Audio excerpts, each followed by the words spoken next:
coming in today was still the aftershock of Coby Bryant's injury and what the Bears are going to do after that. But Q, we did get an answer to one of the bigger questions this offseason. Darnell Wright, contract extension, 4 years, $116 million? Yes, sir. Well earned. And it was exactly what we said it was. North of 25, just a little shy of 30 per year. Like you said, well earned. I know the way Darnell Wright played last year, it put to bed a lot of the questions between Jalen Carter and Darnell Wright. But does this contract solidify once and for all that Ryan Poles was right? I don't necessarily know if it solidifies if he's right, because Jalen Carter earned a massive contract too. He was a good player. I'll say this. It vindicates Ryan Poles that he wasn't wrong. Getting a franchise tackle is important. You couldn't go wrong with either pick. But the fact that Poles was able to trade down one spot and get extra assets, that vindicates him, because Darnell Wright is no slouch.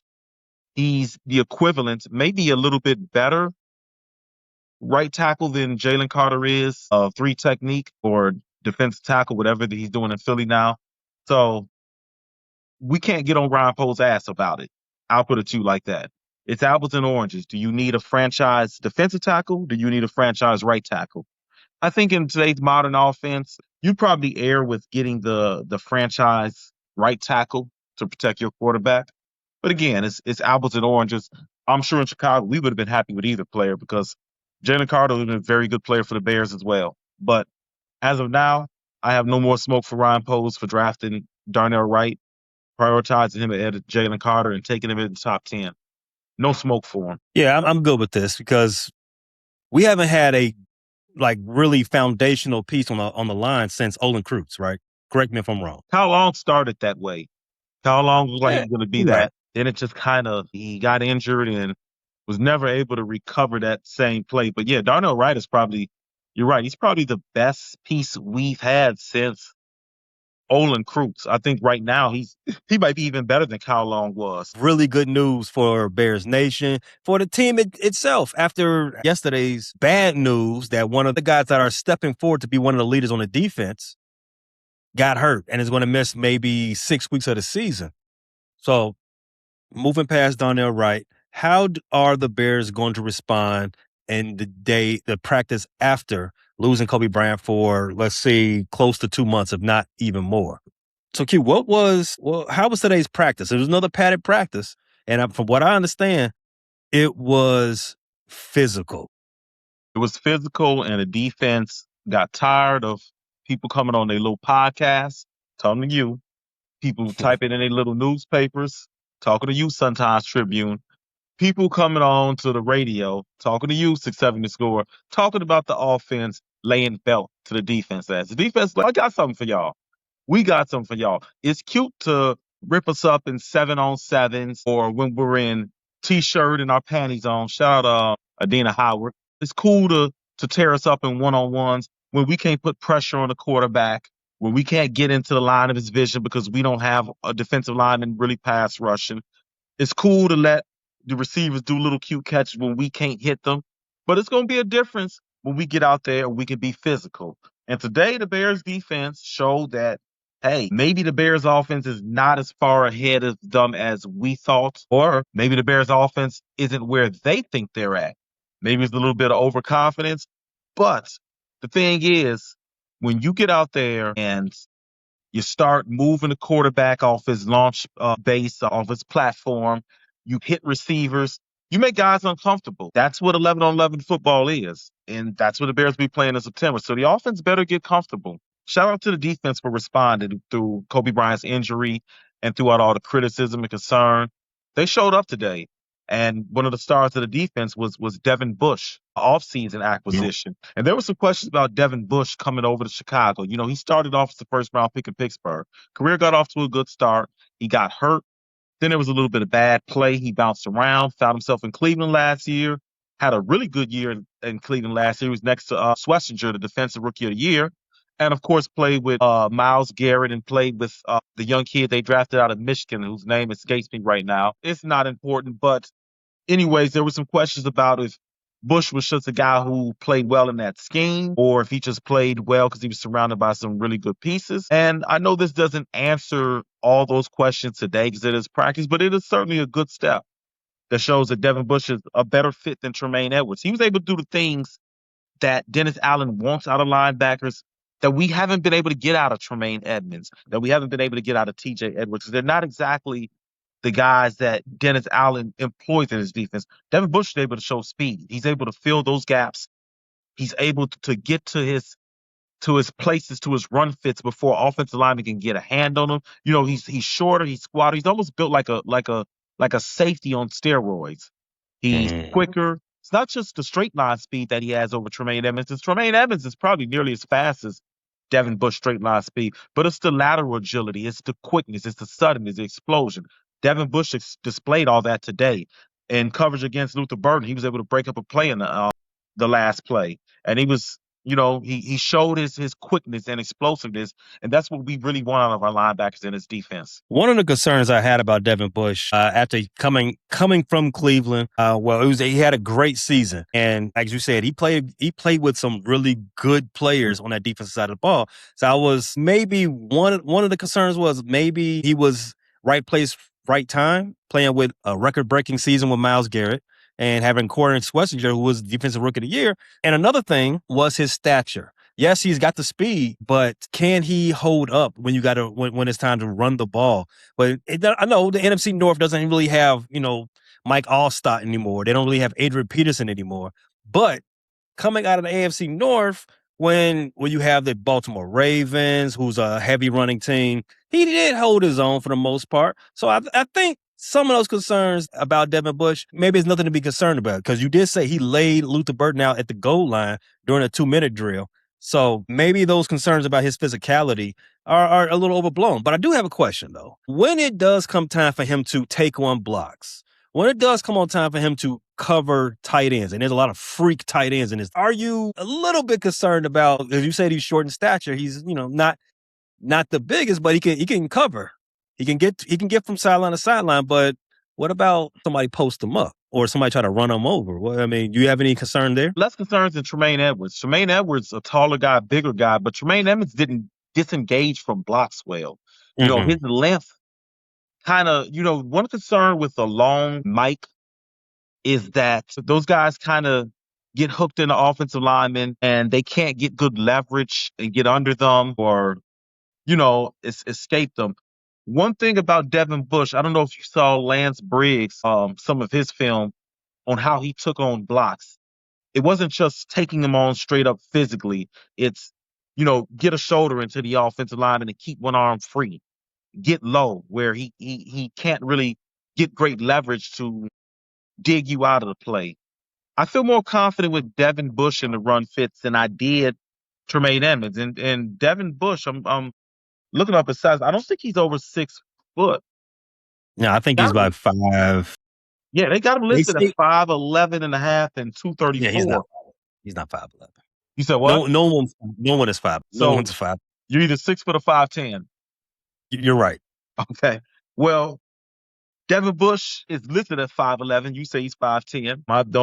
When he was at Michigan, he was 6 foot. Michigan is known for lying. Michigan is known for lying a lot. Known for a lot of lying, but we're not going to get on that. Shout out to Harry Egbull. He's a big Michigan fan. Football, right? Yeah, he's a Michigan football fan and an Illinois basketball fan. Correct. Shout out to Harry, who's also known for lying. Don't you do it. Don't you do it. Yeah, so no, I feel more confident with Devin Bush, even though he's smaller in height and weight than Tremaine Edmonds, because I just think he takes on blocks better, and he also puts linemen at a disadvantage. That was mentioned today when they were watching him against the run game. It's not so much that he blows up offensive linemen, because you have your type of linebackers where they're aggressive. They'll fight through blocks. They'll get through blocks. And then you got your Devin Bushes, and Lance Briggs did it too, even though Lance Briggs could be physical against blocks, where they make themselves kind of in an awkward position where offensive linemen can't get the leverage point, can't get solid blocks on them, and they're still able to get into those run lanes and get to the running back. Devin Bush displayed that today. So I'm actually excited about Devin Bush. And he was one of the guys where when they signed him, I didn't have necessarily a strong feeling about him, nor a bad feeling. It was, let's wait and see. So I'm definitely excited about what I see so far with Devin Bush, with him taking on a leadership role in that linebacker. And he's a guy that's 28, so he's still in his prime. He still got youthfulness in him, but he's got experience. So I think the Devin Bush signing might end up being one of Poe's one of his better signings. He's had he's been cooking the last couple of offseasons. So if he can be a very good signing, because he didn't sign for a lot of money.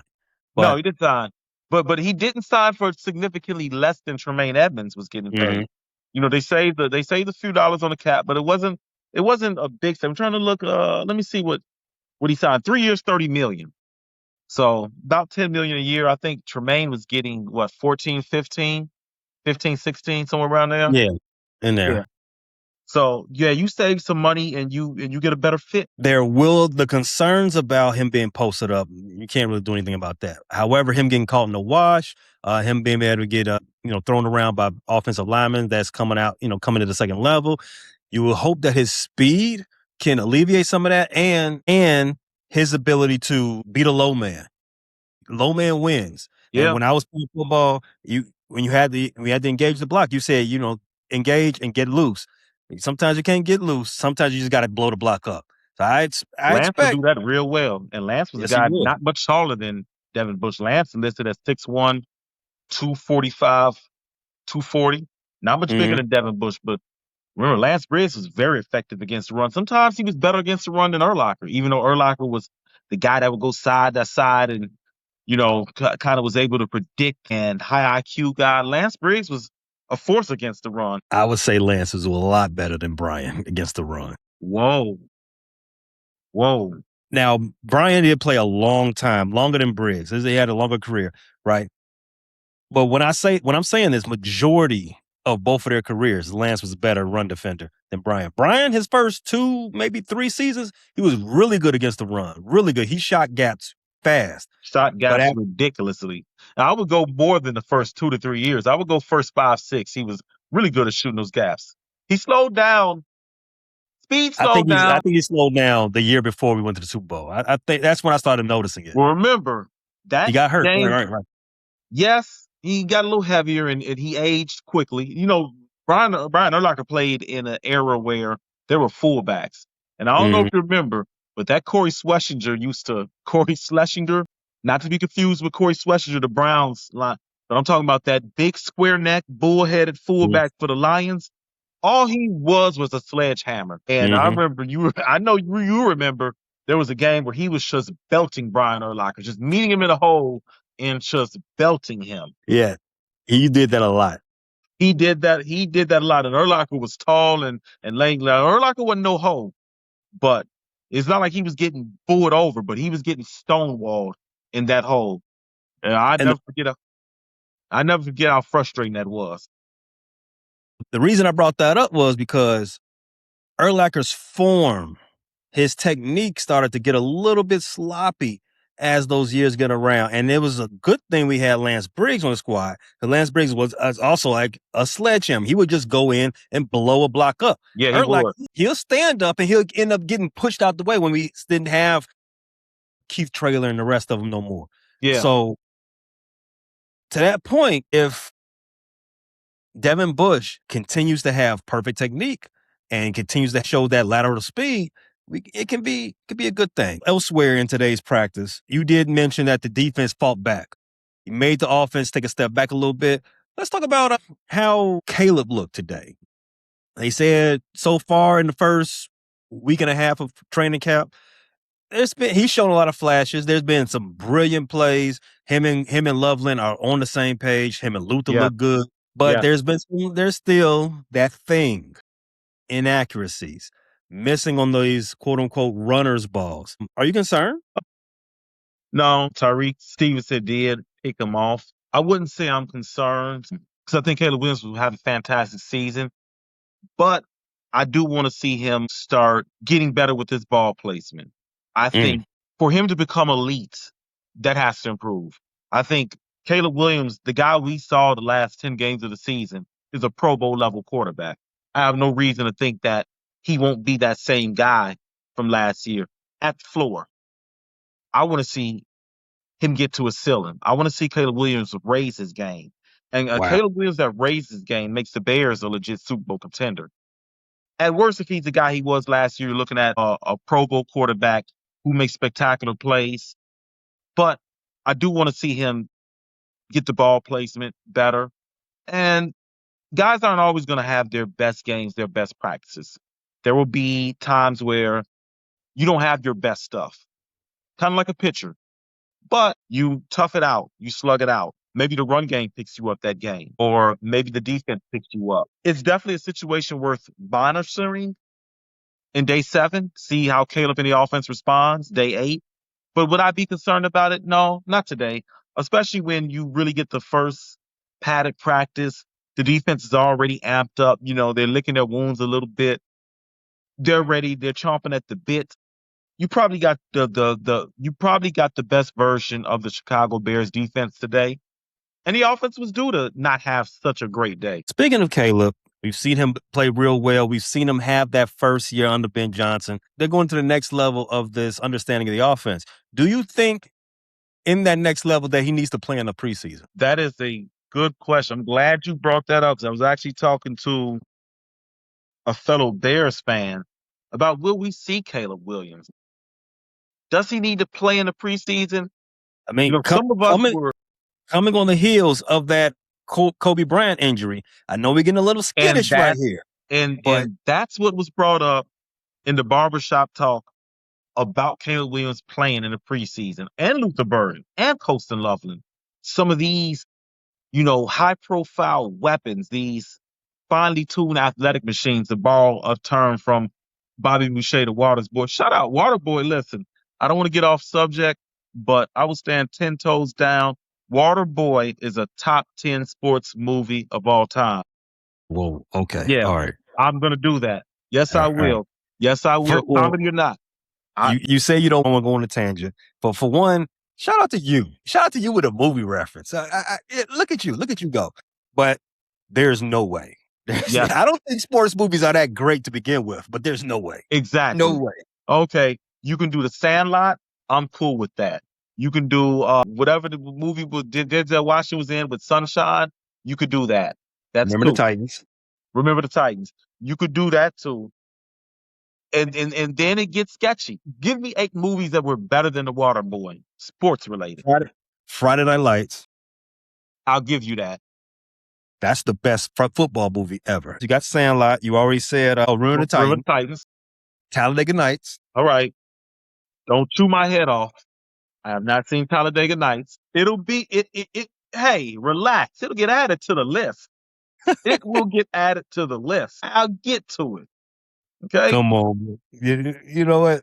I think I said this on the show. Will Ferrell is my favorite actor. So I mean, I'm gonna fight that one. Well, anyway, let's hurry this up. So we got Talladega Nights. We got Rocky easily. Rocky's on the list. Got to give you that one. Boxing, yeah. Boxing is a sport. Brutal sport, but it's a sport.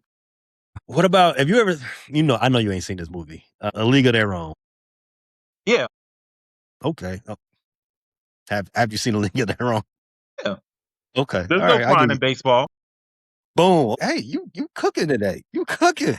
Moneyball is another one. I like Moneyball. I mean, Love and Basketball was great for its time. Since, in the last 10, 15 years. Not aging well. Moneyball. It did not age well. I'm not putting Love and Basketball. That is one for the culture. Now, culturally, that is more key for us than The Water Boy.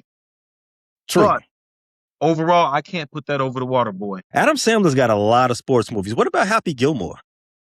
Happy Gilmore is not better than Water Boy. A good one, but not better than The Water Boy. What about Will Ferrell's got a lot of sports movies too. Semi-Pro. No, I'm not gonna do that. Semi-Pro is funny, but it ain't that good. What about The Fish That Saved Pittsburgh? Haven't seen it. That one's a little bit that came out in the late 70s, I think. So you can have that one. You gonna tell me Space Jam with LeBron James is better? No. Are you gonna tell me No. either Hey, Space you know Jam what? is better? The original Space Jam's for the culture, but it wasn't a good movie. No, And none of the Space Jams were a good movie. I'm a Michael Jordan fan. I didn't make it all the way through that movie. You're not gonna tell me like Mike with Little Bow Wow is better. I'm a Jordan and LeBron fan. I didn't even see the one of LeBron. You don't need to see it. You didn't need to see the one with Jordan. Yes, I did. Yeah.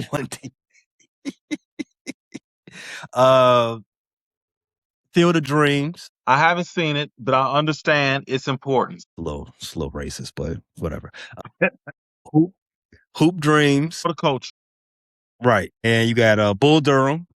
What was that movie with De Niro? The boxing movie? Not Money. No, it came out like I think it's $1 Million 79 or Baby? 80. Was that the one with a woman boxer? That's another good one. No, that was with Clint Eastwood. Okay. I'll give you one that I'll put over the Water Boy. It's culturally relevant and it was a good one. White Men Can't Jump. I'll take that one. All right. I'm mad as hell. Maybe some Creeds too. Yeah. I cannot think of that movie with De Niro. Like Jake LaMotta. I think that was the character he was playing, Jake LaMotta. You gave me an idea. I'm gonna have to, when I'm back monetized, I'm gonna have to rank the top 10 sports movies of all time. Caleb Williams playing in the preseason. Yes or no? Yes. Just one game though. That's it. How many series? Me a few snaps. That's all. Just one game. One series. So one series? One series? Okay. I mean, we're not in year one of the Ben Johnson offense. We're in year two. We're returning 8 starters. These guys should be able to get this down. So what do you want to see in one series? You just gonna hand the ball off? You gonna throw one pass maybe out of shotgun? Well, give me 2 series. And Ben Johnson, we trust. Ben Johnson is not a guy that's going to take the easy way out. Practice has been physical. They tackle to the ground.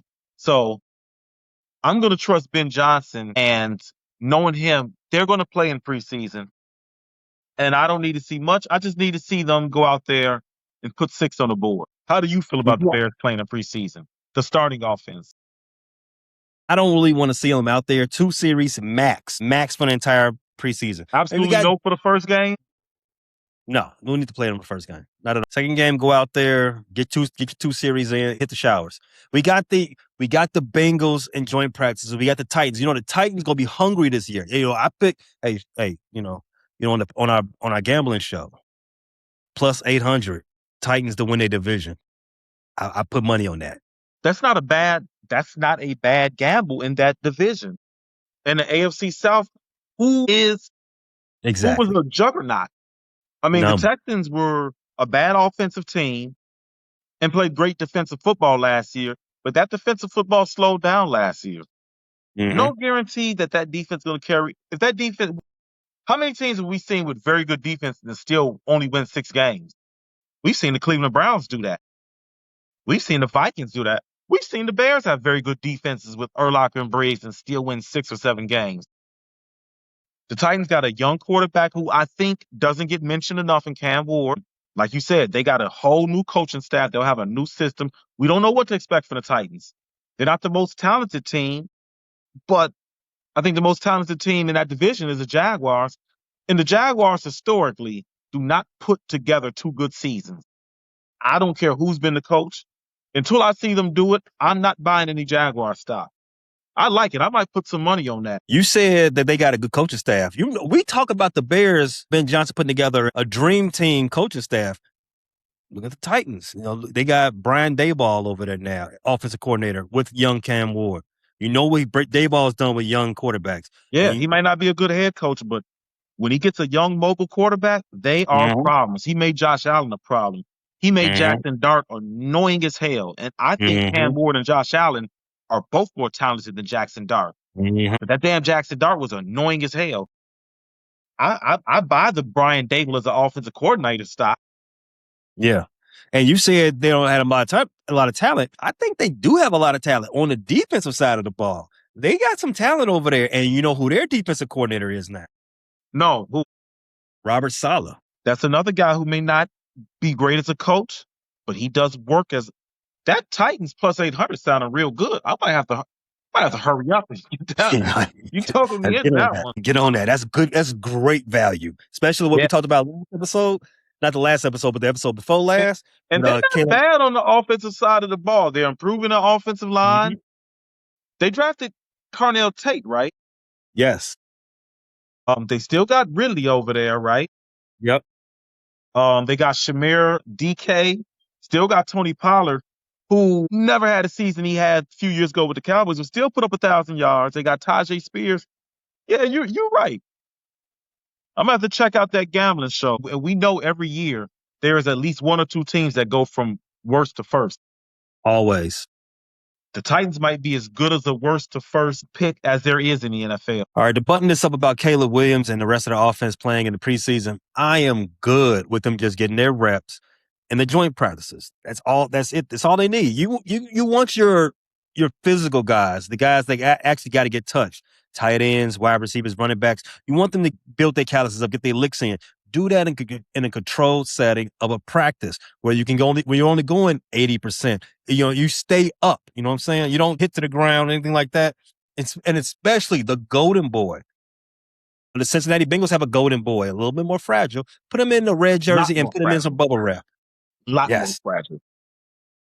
Do the same thing with Caleb. Red jersey, bubble wrap. If you're gonna take some hits, do it when the money's on the line after week 1. I'd rather that. If something happens then like, Nothing you can do about it. Right.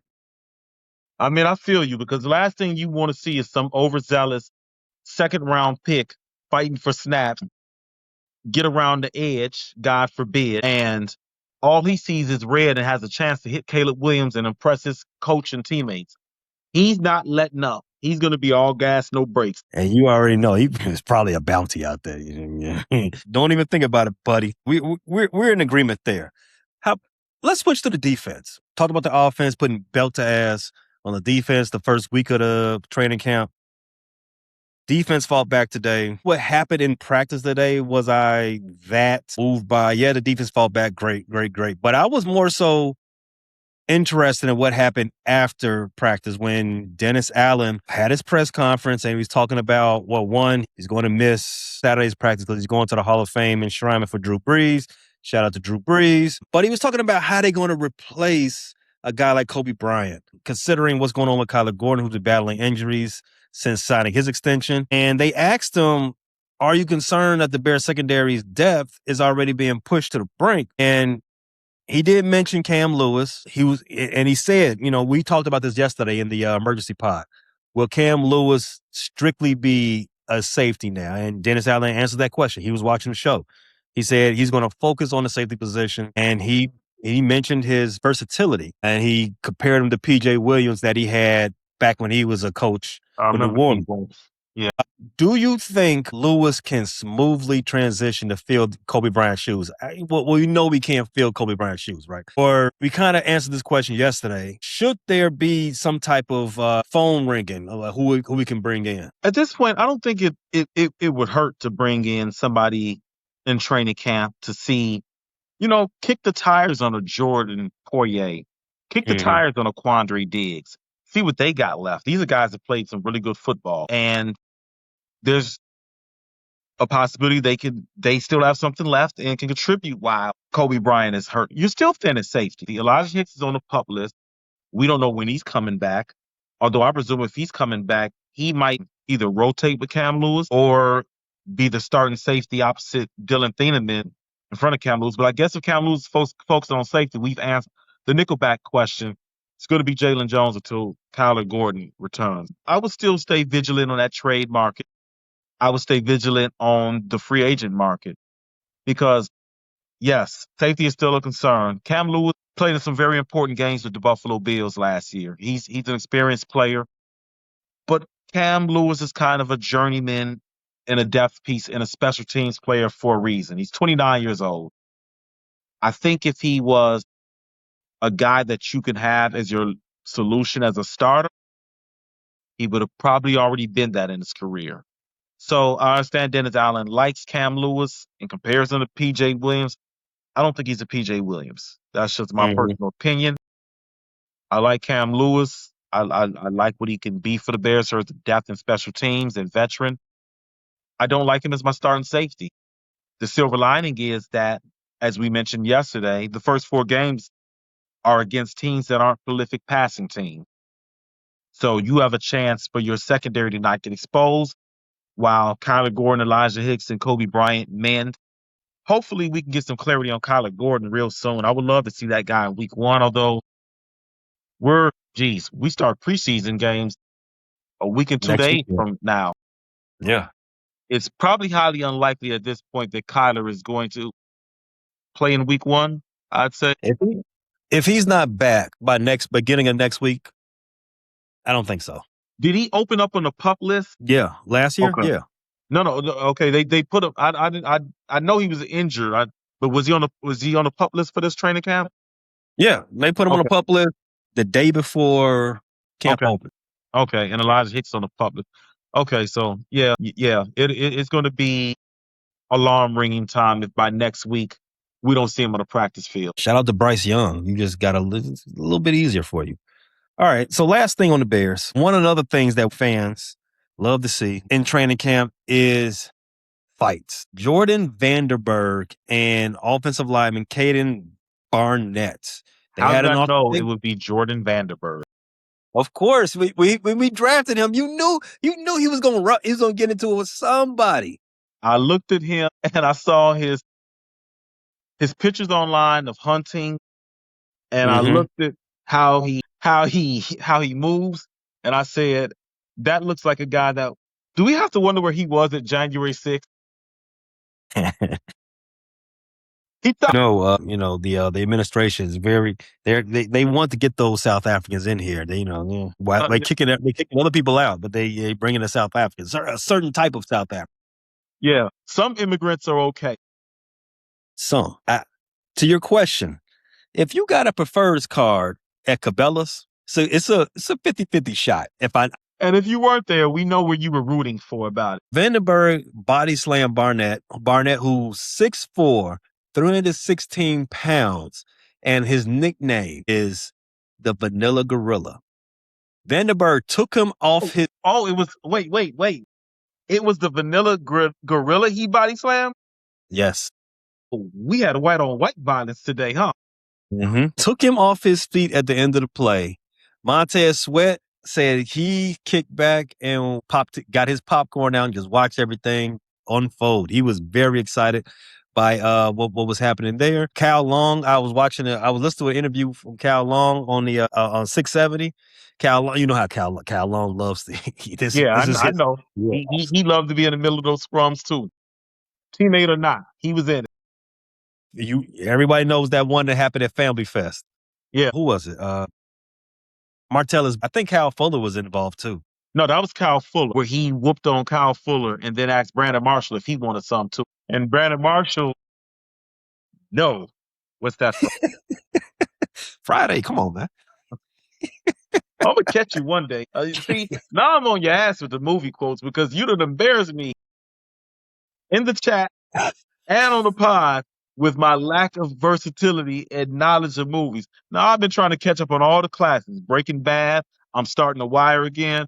You ain't going to catch me with my pants down again. Okay. If you get up on the Wire quotes, I ain't got nothing else for you because them my babies right there. Speaking of that, one episode left of House of the Dragon.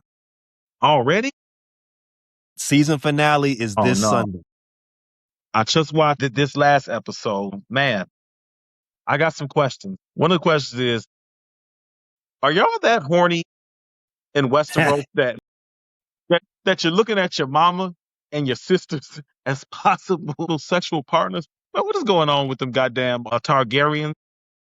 Well, what is y'all problem? I see why y'all pretty much went extinct. You're talking about because I had sat down, I got my food, and then then that happened. Then they got to kiss. I'm like, come on, man, hurry this up.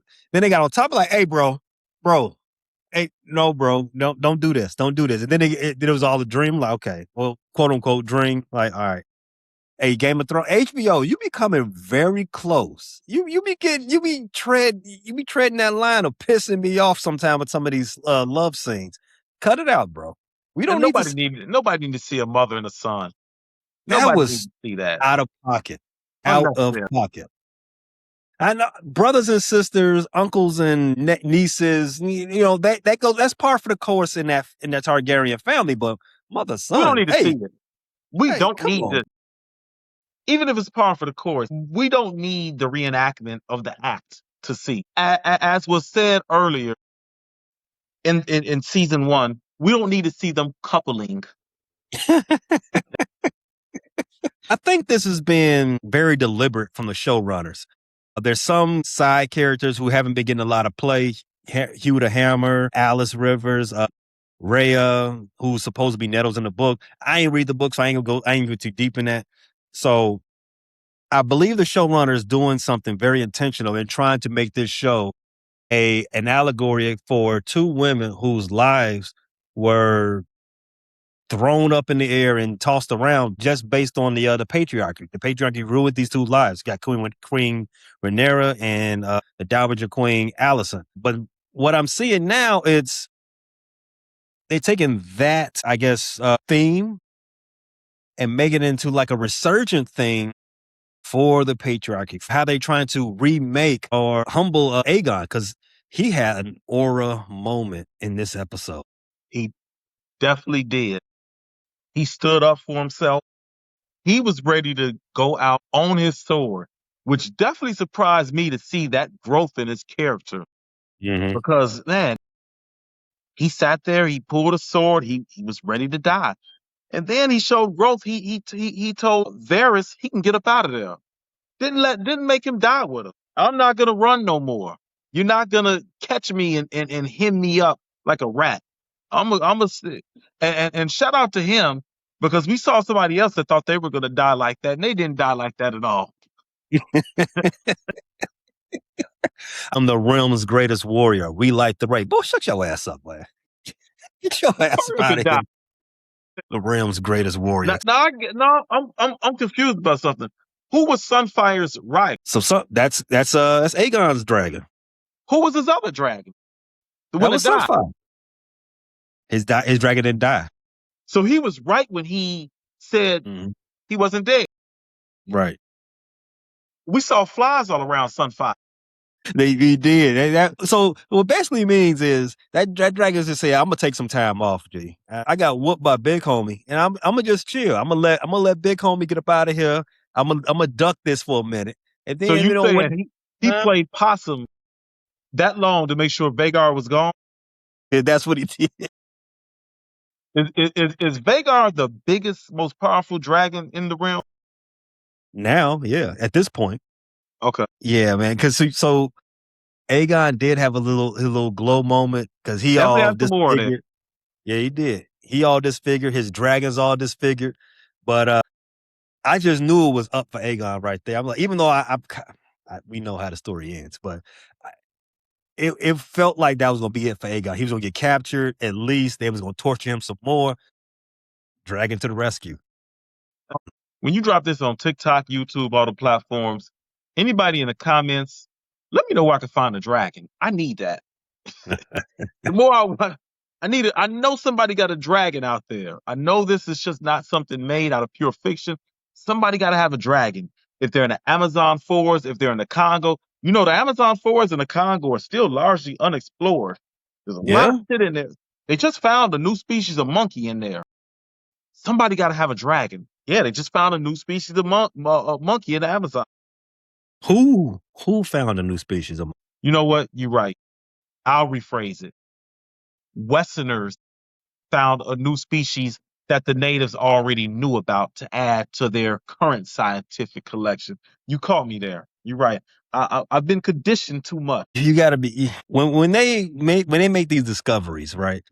Especially of a primate, I get a little concerned about the primate because two things tend to happen. One of them is Aemon and Alicent type, and the other one is we bringing you back to a zoo, and the last one we bring you back to a lab, and none of these things is good for the primate.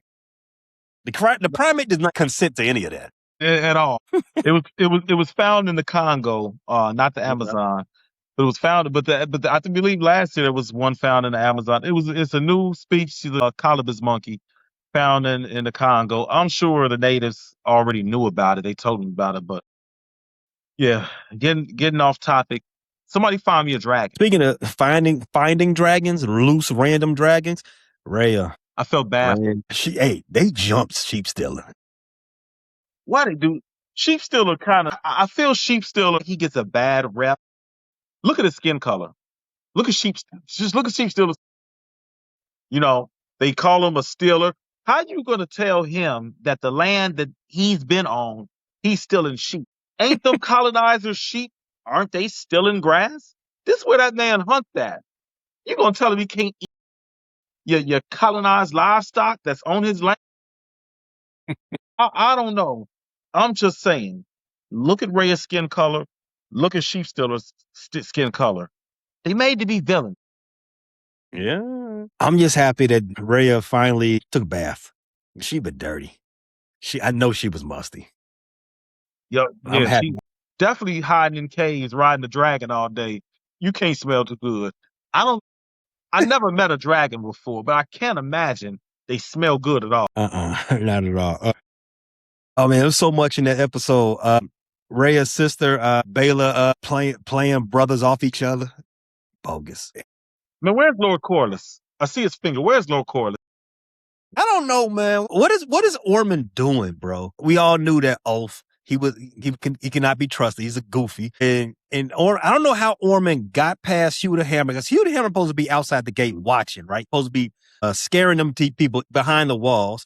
I don't know how Ormond got around all of that to go link up with Oath, and then they picked up Lord Corliss from somewhere.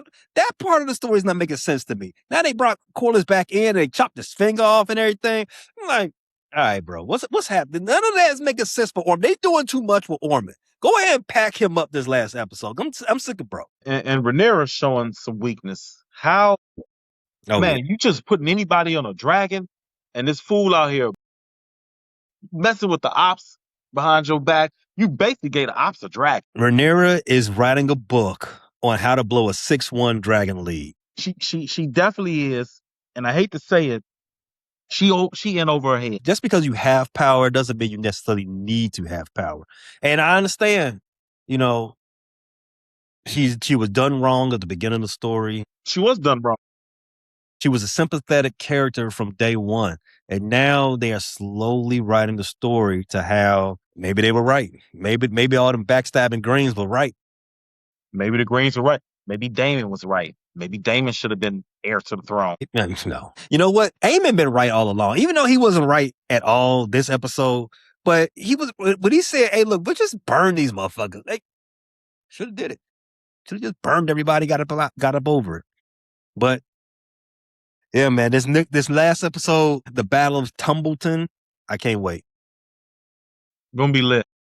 I'm not going back to the chat till I watch it. I'm probably not watching it Sunday night. Probably watching Monday. I see y'all Tuesday. I can't risk anything getting ruined. And I know there's going to be two people too excited about what happens. Because I know it's going to be a crazy episode. You're right. Those two people, you're right. Those two people, you are. I'm not even going to argue. I'm just going to get up out the way. I'm going to stay in my lane. Our next episode, when we talk about the Bears training camp, it will be after the Hall of Fame game. And hopefully Cal Gordon is back at practice.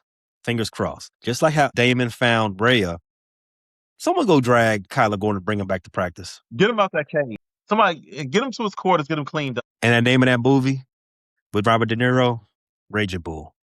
Better than Waterboy. Man, you gonna put some respect on Waterboy now. Bear down. Appreciate you tapping into this latest episode from the Frustrated Chicago Sports Fan channel. Don't matter if you was watching on YouTube or listening on Spotify or Apple. Make sure you like, subscribe, share with everybody on the block, and hit the notification bell so you never miss none of our daily drops. And to all the guys from the shy, we say 3 things. Bear down, fly the W, and sell the team, Jerry.